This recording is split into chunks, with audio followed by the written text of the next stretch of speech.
You know, the fact that you're here means that you're an incredibly privileged set of people.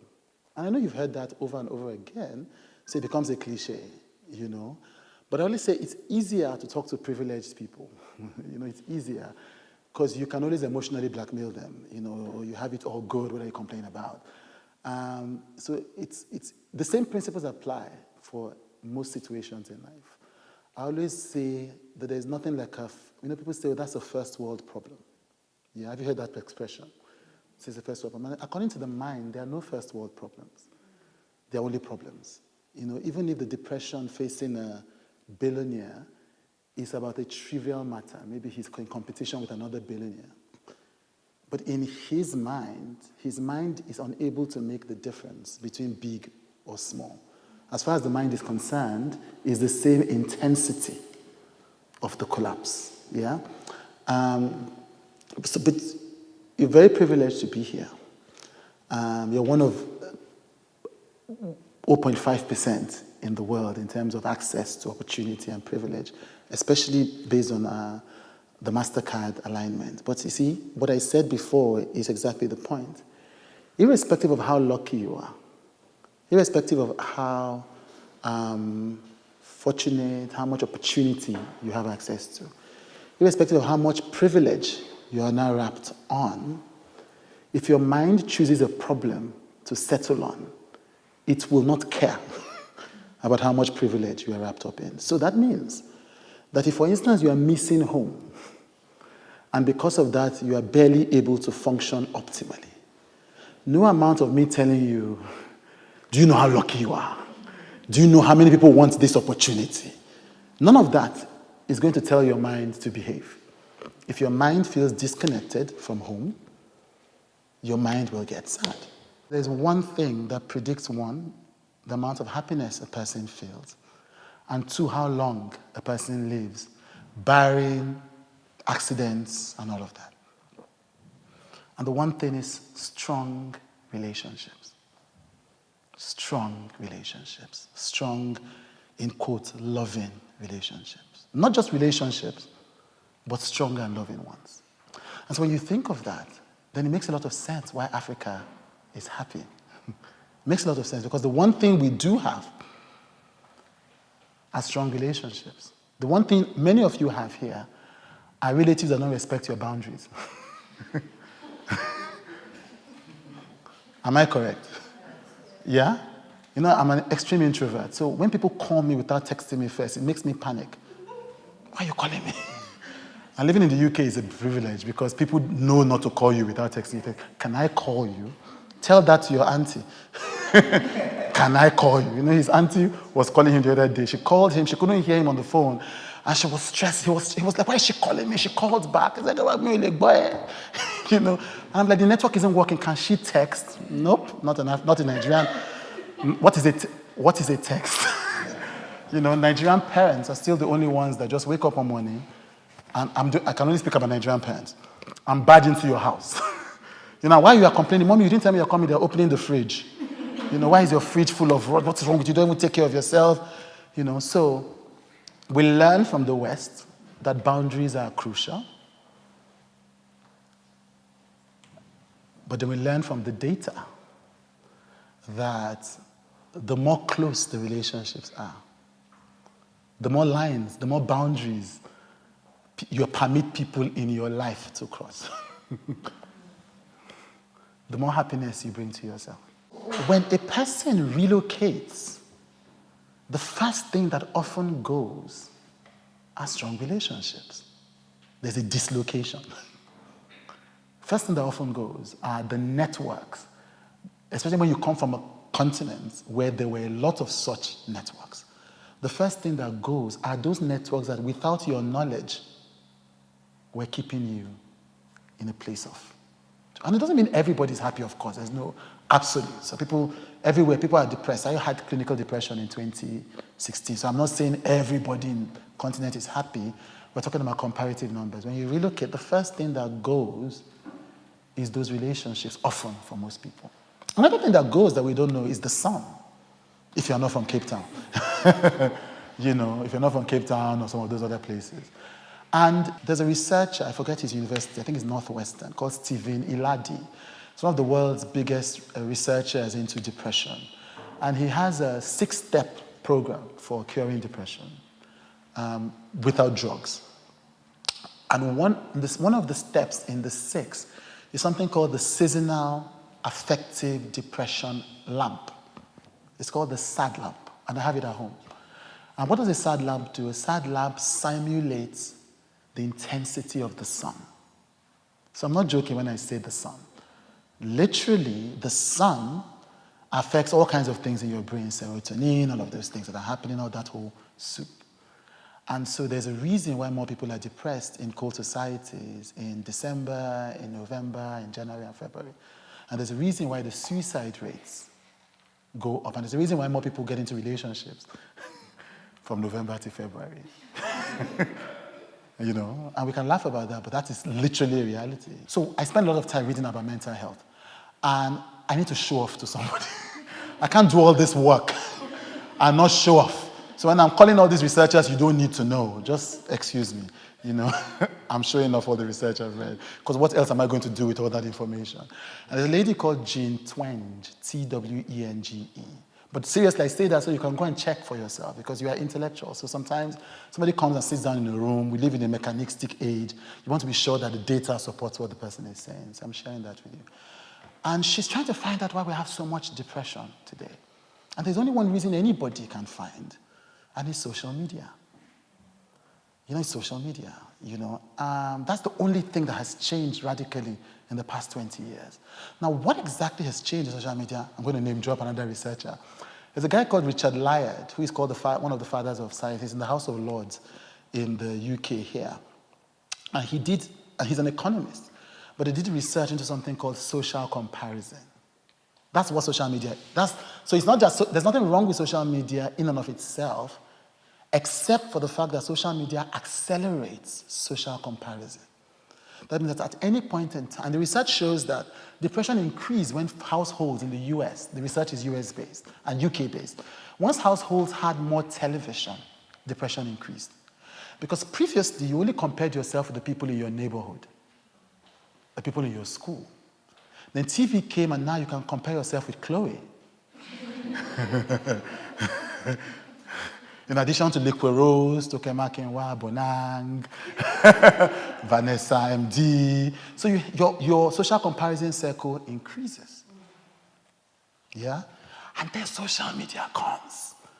And then your social comparison level accelerates. One of the scariest things, imagine that you woke up in the morning, and the first thing you did every morning was stand in the middle of a busy open market. Think about it. You wake up in the morning, the first thing you do is you run out of the house. Run out. Open market, Nigeria, not markets here, real markets. You run out of the house, and the first thing you do is you stand in an open market. And everybody's screaming, shouting.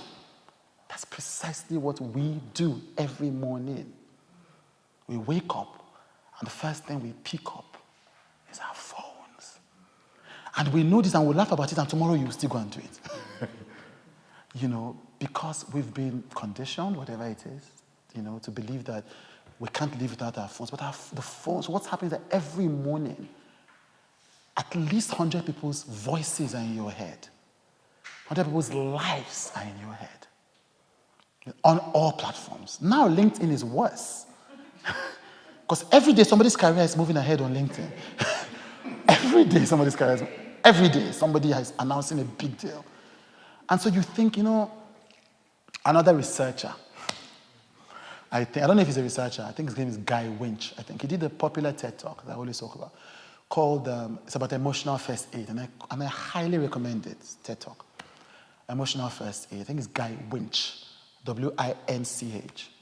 And he explains the idea of emotional. Imagine that you work in a factory or in a butcher shop, and every day you mistakenly cut yourself.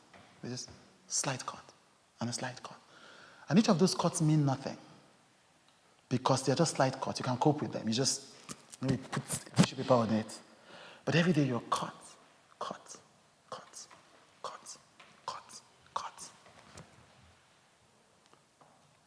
Then one day you wake up and you're bleeding. And you can't remember what exactly happened to make you bleed. But it's a collection of cuts. While you were not paying attention, people have been cutting slight bruises on your mind. Slight bruises on your mind. You compare yourself today with somebody else, and you think, this is not, the book I should have written should have been called, This Is Not Where I'm Supposed to Be in Life. Because the number of people I meet every day who say to me, this is not where I'm supposed to be in life.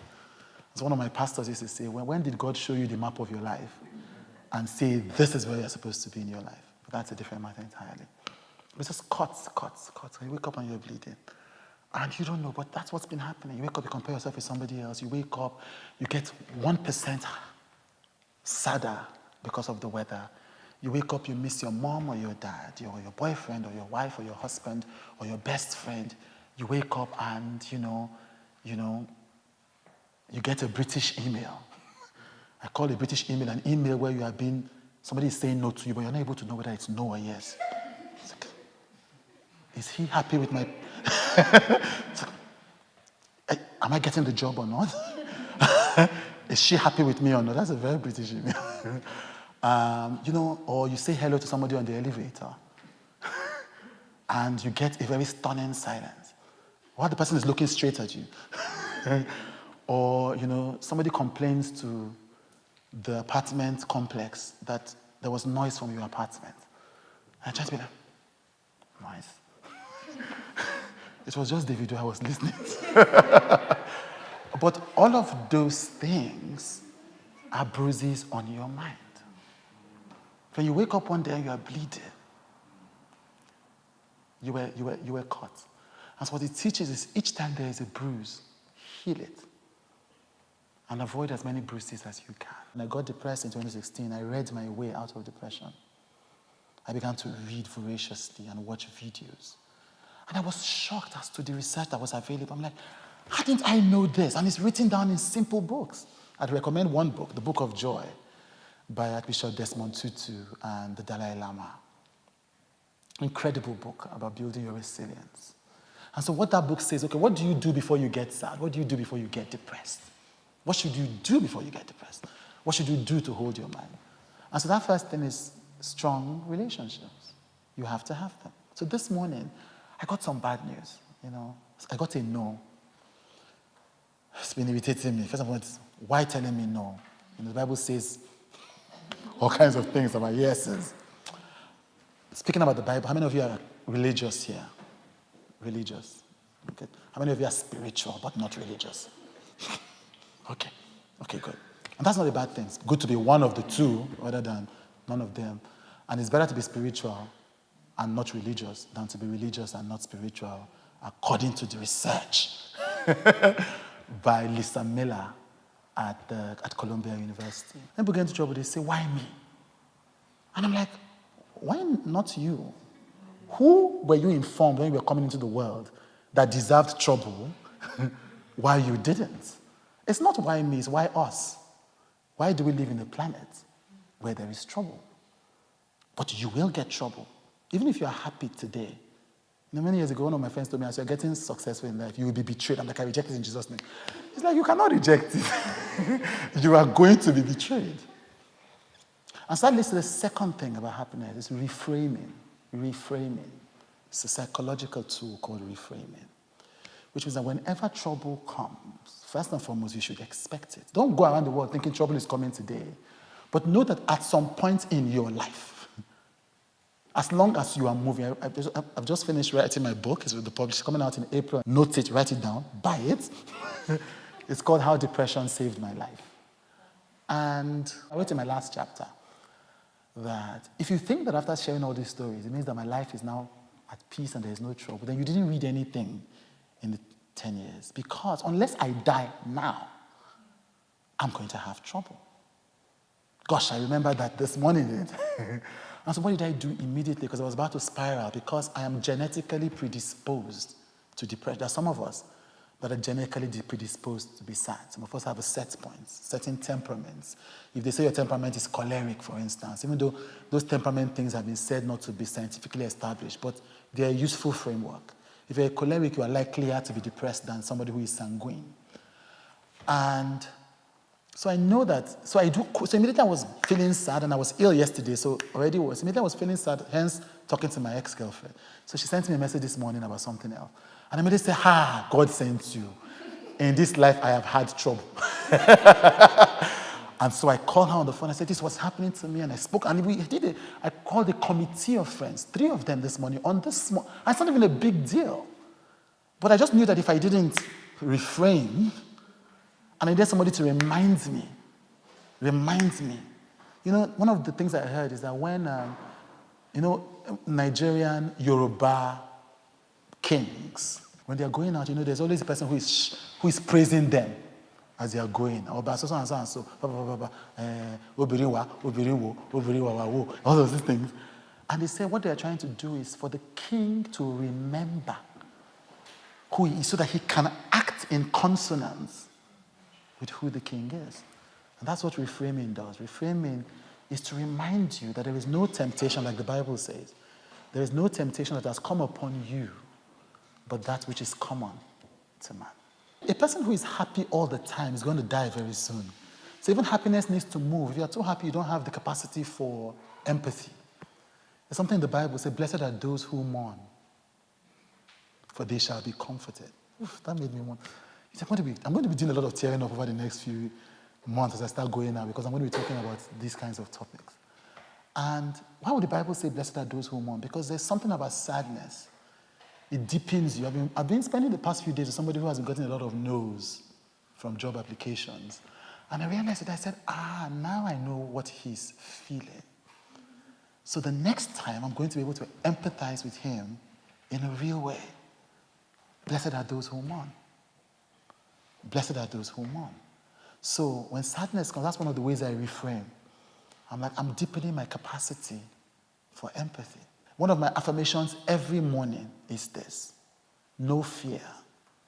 Do your best work. Share it with the world. And stand back to allow God to do God's part. Every morning, I remind myself about this. No fear, full stop. Do your best work. Share it with the world. And stand back to allow God to do God's part.